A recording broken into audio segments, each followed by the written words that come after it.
Olá, alunos! O campo do conhecimento que iremos estudar é relevante para os estudos acadêmicos. Ter a oportunidade de compartilhar com vocês tais conhecimentos é prazer enorme. Espero que vocês se animem nesta nova etapa com muita leitura sobre o tema, disciplina e dedicação. Aproveito a oportunidade para me apresentar. Eu sou Tereza Pereira do Carmo, professora da disciplina de Oficina de Textos, e estarei à disposição de vocês, caminhando lado a lado com os tutores para auxiliá-los. Por fim, gostaria de ressaltar que a interação no Moodle, nosso ambiente virtual, é fundamental para o bom desempenho na disciplina. É necessário que vocês leiam, busquem informações, discutam, questionem, reflitam e, assim, construam o próprio caminho ao longo dessa curta jornada.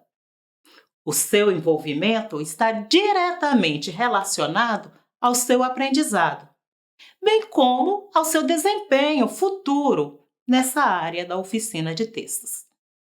Mais uma vez, sejam bem-vindos à Oficina de Textos. Vocês devem estar se perguntando: para que fazer uma oficina de textos? É oficina mesmo? Cadê o parafuso? O componente curricular, Oficina de Textos, prevê que você aperfeiçoe sua capacidade de produção de textos acadêmicos e científicos. Como uma oficina mecânica, vamos fazer, refazer, consertar e assim aprender. Estamos rodeados de textos. O texto que mais temos contato hoje são os das redes sociais, os publicitários e os textos jornalísticos. Na universidade, o nosso foco é o texto científico, acadêmico. Estes possuem semelhanças entre si, o que é importante para reconhecermos que podemos aproveitar do que já nos é familiar. Assim sendo, vamos desenvolver um pouco mais essa ideia. Tanto na vida cotidiana quanto na vida acadêmica, existe um recurso de publicação de informações que são as revistas e os periódicos. As seções de uma revista de caráter jornalístico são parecidas com as seções de uma revista científica. Vejamos o quadro na tela. O primeiro gênero textual, notícia e reportagem. As notícias são mais breves e as reportagens mais longas. Ambas desejam apresentar um fato importante que aconteceu recentemente ou um evento que está para acontecer. Na vida cotidiana, é utilizado mais na mídia social, em jornais, revistas de grande circulação. Eles são os principais textos. Já na vida acadêmica, é usado em jornais, periódicos ou revistas científicas. O segundo gênero textual são os textos opinativos ou artigos de opinião, ou seja, cartas de leitor. Os textos opinativos são diversos. No cotidiano, sempre estão presentes tanto como um texto longo, em que os editores do jornal elaboram ou convidam um nome importante para apresentar, como leitores anônimos, que escrevem cartas ao jornal para o espaço Cartas ao Leitor. Já na vida acadêmica, é usado em periódicos científicos. Existem vários modelos de textos opinativos. Os editoriais elaborados pelos editores científicos propriamente, as cartas ao leitor, os ensaios, artigos, convidados, notas e comentários sobre temas da atualidade. Outro gênero textual que vamos trabalhar serão as resenhas. Podem ser críticas ou acadêmicas. As resenhas publicadas em jornais e revistas são resenhas críticas e abordam principalmente objetos da cultura, filmes, shows, teatro, espetáculos, exposições e eventos. As resenhas acadêmicas podem focalizar um objeto acadêmico, como livro ou revista, ou objeto que está sendo tomado pela academia para informar e avaliar. O último gênero textual são os textos de divulgação científica, artigos empíricos. Na vida cotidiana, estão disponíveis revistas de divulgação científica para a comunidade geral. Essas revistas, muitas vezes, focalizam temas, descobertas, achados, conclusões de natureza curiosa. As bases são os artigos publicados nos periódicos científicos. Na vida acadêmica, os artigos de divulgação científica são os principais produtos da universidade e da vida acadêmica. Eles são relatórios de pesquisa apresentados sob a forma de artigos. Trata-se de um modelo mais fácil de ser divulgado. Depois deste quadro apresentado, eu espero que vocês percebam que, apesar do desafio ser grande, não é um desafio totalmente desconhecido. A nossa oficina de textos trata da produção escrita. Diante de perguntas, como é escrever? Como se faz para escrever? A resposta não é somente pegar caneta e papel ou digitar na tela do computador. Escrever e ler são tarefas indissociáveis e, junto a estas, podemos entender, interpretar, compreender. Para cada um de nós, é mais fácil ler ou escrever? Muitas vezes, as pessoas dizem que gostam de escrever. Eu não duvido disso. Mas elas estão se referindo a uma escrita livre, utilizando dos recursos literários da forma que elas compreendem, de uma forma individual. A escrita acadêmica é diferente. Toda produção escrita possui regras. A escrita acadêmica também possui regras e costumes. Estas regras não são as mais rígidas ou as piores.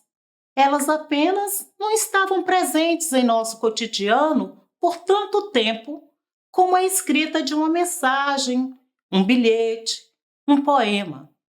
Por isso, elas parecem bem mais duras. Para realizar o nosso objetivo, construímos um curso que trata dos pontos a seguir. O ponto 1, um pouco de conhecimento e de autoconhecimento sobre o conhecimento com o texto. Por onde passa a construção do conhecimento? Como é, para mim, o conhecimento? No ponto 2, parece que aprendemos a ler e a escrever aos 6 anos, mas não é bem assim. A gente aprende a ler e a escrever todos os dias, a vida inteira. No ponto 3, é o ponto que vai tratar da universidade propriamente dita. Quais foram as diferenças nessa produção textual a partir da universidade? É preciso experimentar a leitura e a escrita acadêmica. Ponto 4 trata da intertextualidade, ou seja, são vários os tipos de conhecimento e a gente pretende debater e relativizar esses tipos de conhecimento. Com o ponto 5, como essa biblioteca de periódicos suporta tanta coisa? Neste ponto, nós vamos tratar das bibliotecas de periódicos, das bibliotecas eletrônicas virtuais. Veremos quão grande e atual é a produção acadêmica no Brasil e no mundo. Já no ponto 6, nós vamos tratar das modalidades ou gêneros textuais. Aqui nós vamos centrar em alguns desses gêneros textuais, pois não teremos tempo para ver todos.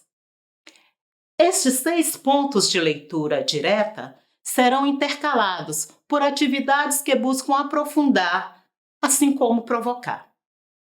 Entendemos que a escrita na vida acadêmica é uma realidade que deve ser apresentada no seu contexto da realidade da vida universitária. Dessa forma, iniciamos nossa jornada apresentando o pensamento sobre a construção do conhecimento como algo integrante do ser humano e do seu desenvolvimento.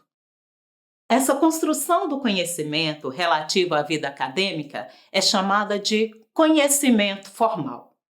Tal conhecimento se dá como resultado de muitas leituras. Ler é uma tarefa complexa que envolve várias outras tarefas. É preciso entender que a atividade intelectual exige esforço. Apresentaremos alguns exemplos de tarefas que compõem a leitura e a escrita. Em seguida, falaremos do que está para ser lido. Leremos a produção intelectual que está publicada, principalmente em periódicos e revistas científicas. Esta produção científica, atualmente, encontra-se nos portais eletrônicos, como o portal de periódicos da CAPES. É importante que esses recursos estejam presentes em nosso cotidiano. Ler artigos científicos publicados em revistas indexadas, conhecer os autores de referências de cada área, conhecer a sua produção ao longo dos anos. Na tarefa de escrever, podemos escrever em várias modalidades textuais, como as que foram apresentadas no quadro. Nós voltaremos nossa atenção para 3 gêneros textuais: resenha, revisão da literatura e artigo empírico. Podemos definir resenha de forma bem rápida, que as resenhas, na produção acadêmica, apresentam e comentam algo. Sempre se faz resenha de livro recentemente publicado como uma estratégia de divulgação. Muitas vezes, os professores utilizam a resenha como uma ferramenta estratégica de produção e conteúdo, ou de avaliação de um livro, um filme ou de uma conferência. As revisões de literatura são sínteses. Estas sínteses podem ser recursos de um tema ao longo do tempo, como também a síntese de um conceito ou um debate enquanto estratégia de avaliação. Os artigos empíricos sempre apresentam uma breve revisão da literatura para situar o objeto. No entanto, o seu foco é o estudo realizado. Trata-se de um tipo de relatório de estudo do qual se pesquisou. Como é e como foram os resultados disso, o que foi encontrado. O que esperamos com este componente? Esperamos que, com o material apresentado, fazer experimentar a leitura e a escrita acadêmica. Após essas leituras, discussões e atividades, cada um de vocês possa se apropriar da tarefa da vida acadêmica como protagonista. Dessa forma, acreditamos que o conhecimento científico, publicado nos periódicos, possa ser visto de outra forma, com altivez, autonomia, com propriedade. Trabalhamos com a escrita acadêmica, mas somos bebedores da produção literária poética. Desejamos que todos aproveitem essa experiência pelos mares da leitura e da escrita, pois, como nos fala Fernando Pessoa, navegar é preciso. Navegadores antigos tinham uma frase gloriosa: navegar é preciso, viver não é preciso. Quero para mim o espírito desta frase, transformada a forma para casar como eu sou. Viver não é necessário. O que é necessário é criar. Não conto gozar a minha vida, nem em gozá-la penso. Só quero torná-la grande, ainda que para isso tenha de ser o meu corpo e a minha alma a lenha desse fogo. Só quero torná-la de toda a humanidade, ainda que para isso tenha de a perder como minha. Cada vez mais assim penso. Cada vez mais ponho da essência anímica do meu sangue o propósito impessoal de engrandecer a pátria e contribuir para a evolução da humanidade. É a forma que em mim tomou o misticismo da nossa raça. Fernando Pessoa. Aproveitando o que disse Fernando Pessoa, vamos considerar que a criação é o nosso lema. Apesar de todas as regras, de todos os objetivos, de todos os momentos do que a gente vai se sentir desafiado. Vamos considerar que estamos começando uma viagem em um mar amplo e prazeroso. Desejo a vocês sorte e vitórias nessa aventura que está iniciando. Muito obrigada e um bom trabalho!